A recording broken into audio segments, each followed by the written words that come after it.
Assalamualaikum warahmatullahi wabarakatuh. Hai Sobat Mbak Tiwul, apa kabar semuanya? Semoga dalam keadaan sehat dan baik-baik saja serta dilancarkan segala urusannya hari ini ya. Terima kasih sudah mampir di video ini, tolong dibantu like dan subscribe-nya.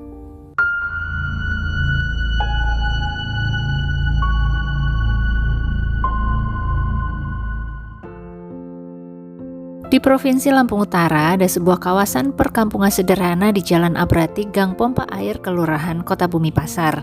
Suasana di perkampungan tersebut cukup nyaman, di mana antar tetangga sangatlah akrab. Salah satu warga yang cukup dikenal di daerah tersebut adalah Nenek Siti Fatimah. Beliau sudah berusia 55 tahun dan merupakan seorang penyandang tunawicara. Sang nenek dikenal sebagai pribadi yang sangat ramah dan tidak ragu untuk menolong tetangga yang sedang membutuhkan pertolongannya.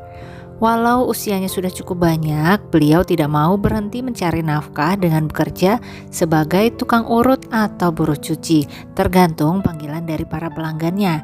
Kalau ada panggilan untuk memijat, si nenek akan memijat. Kalau ada yang membutuhkan bantuan mencuci, ya si nenek akan mencuci. Gak boleh sampai kebalik pokoknya ya sobat. Kehidupan Nenek Siti Fatimah ini sangatlah sederhana. Beliau tinggal sendiri di sebuah rumah kecil bercat kuning cerah dan sebagian masih terbuat dari papan kayu. Banyak warga sekitar yang menyayangi beliau. Begitu pula si nenek, dia juga sangat dekat dengan para tetangganya itu. Seperti warga perumahan atau perkampungan pada umumnya, mereka sering mengadakan pertemuan di luar rumah sembari membicarakan berbagai hal alias bergosip. Walau Nenek Siti Fatimah tunawicara, beliau juga cukup sering berkumpul bersama para tetangganya tersebut dan berkomunikasi dengan bahasa isyarat. Tidak ada yang bisa membatasi kedekatan para tetangga di gang tersebut. Dan seperti biasa ya sobat, di tengah yang indah-indah akan selalu muncul satu masalah. Seperti di perkampungan yang cukup damai tersebut, ada seorang pemuda berusia 32 tahun yang terkenal suka membuat masalah di kampung. Selain itu dikabarkan bahwa dirinya juga hobi mengkonsumsi miras. Namanya adalah Mulkantoro. Tubuhnya tinggi tegap berkulit sawo matang dan rambut sedikit gondrong mendekati bahu. Dirinya sering sekali menjadi bahan pembicaraan warga kampung setempat. Di antara yang sering membicarakannya adalah Nenek Siti Fatimah.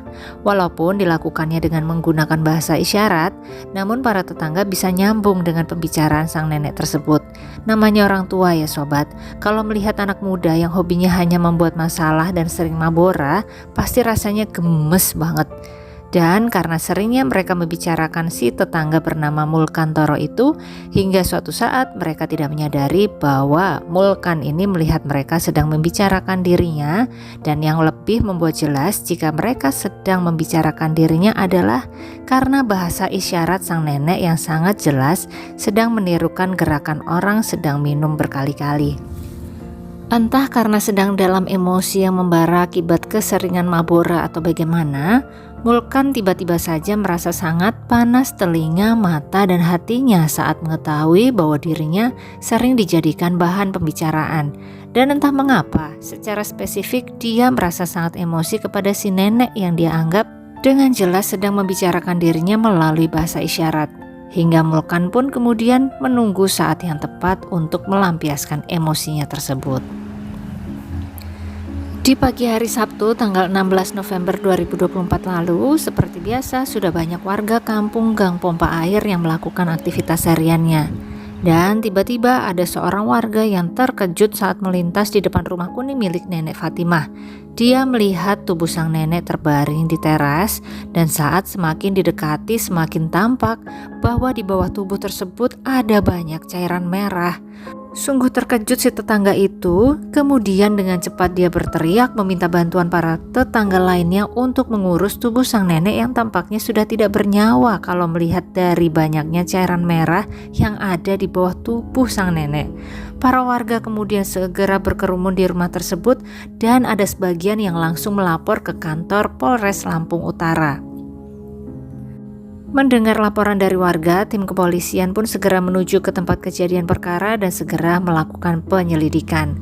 Saat melihat tubuh tidak bernyawa sang nenek, polisi secara sepintas melihat adanya bekas serangan sajam di bagian pipi dan juga leher. Sepertinya tepat mengenai pembuluh besarnya hingga sang nenek akhirnya kehabisan cairan merah dan kemudian menghembuskan nafas terakhirnya. Sementara itu, jika melihat ke dalam rumah sederhananya tidak terlihat ada barang yang hilang. Hingga dugaan awal ini adalah murni tindakan penghabisan nyawa tanpa perampasan harta. Tubuh sang nenek pun kemudian dibawa ke Rumah Sakit Umum Daerah Maijen Raya Cudul Lampung Utara untuk dilakukan otopsi lebih lanjut. Tim kepolisian masih berada di tempat kejadian perkara. Mereka mengumpulkan keterangan dari para warga setempat, siapa yang kira-kira memiliki motif melakukan hal ini kepada nenek Siti yang dikenal sangat ramah dan baik ini. Karena apabila tidak ada motif perampasan harta, biasanya pelaku adalah orang dekat dan punya masalah dengan korban. Dan dari keterangan para saksi ini kemudian pihak kepolisian dapat segera mendapatkan satu nama terduga kuat. Tidak lama, hanya berselang 2 jam dari penemuan tubuh sang nenek tadi, tim kepolisian pun segera beramai-ramai menuju ke rumah seorang pemuda di daerah tersebut. Iya, benar sobat, yang menjadi terduga utama adalah Mulkantoro, si pembuat masalah di kampung yang akhir-akhir ini sering menjadi buah bibir di sana. Mulkantoro pun dengan mudah ditangkap di dalam rumahnya, dan di sana tim kepolisian juga menemukan barang bukti alat yang digunakan oleh Mulkan untuk menyerang nenek Siti. Ternyata dia menggunakan sajam garpu atau sajam yang ada garpunya gitu sobat.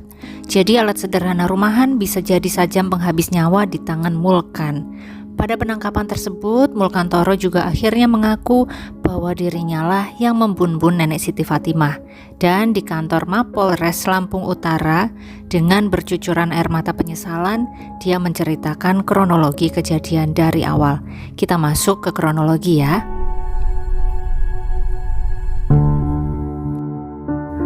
Mulkantoro sudah menaruh rasa emosi kepada nenek Siti karena pernah melihat sang nenek sedang membicarakan dirinya dengan para tetangga.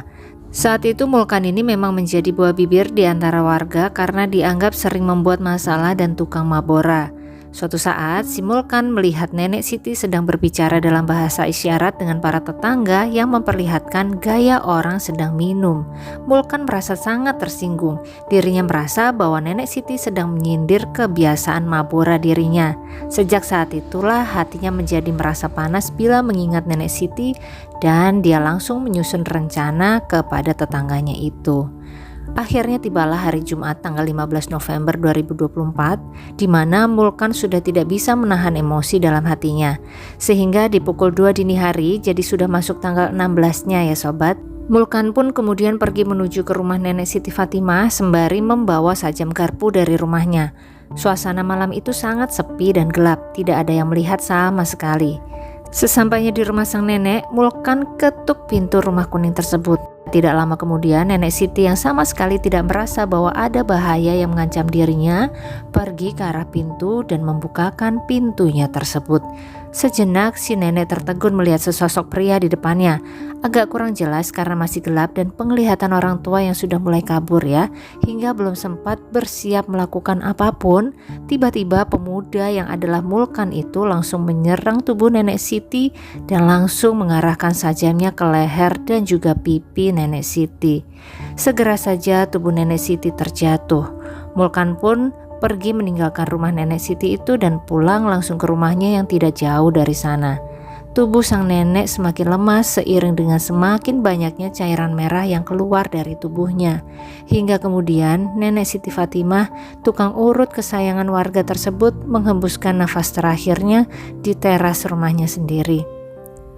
Mulkan juga memberikan keterangan bahwa dirinya bisa sampai hati melakukan hal tersebut kepada tetangganya itu karena merasa sakit hati kepada nenek Siti setelah dirinya melihat isyarat tangan yang digunakan saat berbicara dengan para tetangga yang diduga sedang menyindir dirinya. Sesederhana itu motif dari Mulkan. Dan tampaknya tuduhan dari sang nenek dan juga para warga kepada Mulkan ternyata menjadi terbukti ya setelah kejadian ini bahwa dia memang pembuat masalah. Mendengar keterangan dari Mulkan, sebenarnya tim kepolisian masih sedikit sangsi apakah benar itu yang menjadi motif utamanya. Padahal yang membicarakan dirinya kan orang banyak, tapi kenapa hanya Nenek Siti yang dijadikan sasaran utama oleh Mulkan? Maka dari itu polisi pun masih akan melakukan penyelidikan lebih lanjut kepada Mulkan ke depannya. Polisi pun menjerat Mulkan Toro dengan pasal pembunuhan berencana dengan hukuman maksimal hukmat atau penjara selama maksimal 20 tahun.